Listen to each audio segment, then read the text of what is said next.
વડતાલ સ્વામિનારાયણ સંપ્રદાયને હચમચાવી દેનારા સેક્સ સીડી કાંડમાં 11 વર્ષ પછી અંતે અજેન્દ્ર પ્રસાદ પાંડે કોર્ટ સામે શરણાગતિ સ્વીકારવા તૈયાર થયા છે। અજેન્દ્ર પ્રસાદે નડિયાદની ચીફ જ્યુડિશિયલ મેજિસ્ટ્રેટ કોર્ટમાં શરણાગતિ સ્વીકારશે। સોમવારે તેમણે ગુજરાત હાઈકોર્ટમાં બાહેંધરી આપી હતી કે તેઓ બુધવારે નડિયાદમાં કોર્ટમાં શરણાગતિ સ્વીકારશે। અજેન્દ્ર પ્રસાદ અત્યાર સુધી વિવિધ કોર્ટમાંથી આગોતરા જામીન મેળવીને અથવા તો અરેસ્ટ વોરંટને કેન્સલ કરાવી પોલીસના હાથે ઝડપાતા નહોતા। છેલ્લા એક દાયકાથી તેઓ આ રીતે પોતાની ધરપકડને ટાળતા આવ્યા છે। વર્ષ 2014માં નડિયાદની કોર્ટે અજેન્દ્ર પ્રસાદને જામીન આપ્યા હતા, જેથી વિરોધી જૂથે જામીન રદ કરવા માટે હાઈકોર્ટમાં અરજી કરી હતી।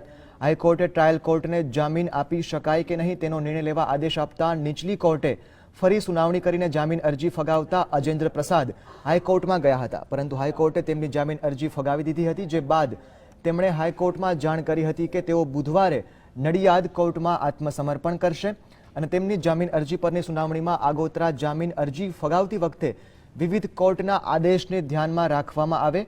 હાઈકોર્ટમાં તેમની અરજી પર વધુ સુનાવણી 23 ઓગસ્ટે થશે। વર્ષ 2005માં સ્વામિનારાયણ સેક્સ સીડી કાંડ સામે આવ્યો હતો। અજેન્દ્ર પ્રસાદના વિરોધી નવતમ સ્વામી જૂથના સાધુઓને વેશ્યાઓ સાથે સેક્સ માણતા દર્શાવતી આ સીડી ફરતી થતા ખળભળાટ મચ્યો હતો। અજેન્દ્ર પ્રસાદે જ આ વેશ્યાઓને પૈસા આપ્યા હતા અને તેમને હરીફ જૂથના સાધુઓ પાસે મોકલી હતી તેવા આક્ષેપો થયા હતા। તો સેક્સ સીડી કાંડ મુદ્દે 2005માં અમદાવાદ ક્રાઇમ બ્રાન્ચ અને ખેડા જિલ્લાના ચકલાસી પોલીસ સ્ટેશનમાં ફરિયાદ નોંધાઈ હતી। કોર્ટે તેમની સંપત્તિ પણ ટાંચમાં લીધી હતી। જોકે આ કેસમાં ભગવાન સ્વામિનારાયણના 8મા ઉત્તરાધિકારી અજેન્દ્ર પ્રસાદ સિવાયના બાકીના મોટાભાગના સહ આરોપીઓને કોર્ટે મુક્ત કરી દીધા છે। તો કેટલાકના નામ કેસમાંથી દૂર કરાયા છે। નવતમ સ્વામીના જૂથે અજેન્દ્ર પ્રસાદ સામે સેક્સ સીડી ફરતી કરીને અનૈતિક પ્રવૃત્તિ કરી લોકોને ધિક્કારવાની લાગણી ફેલાવવાનો આરોપ પણ લાગ્યો હતો।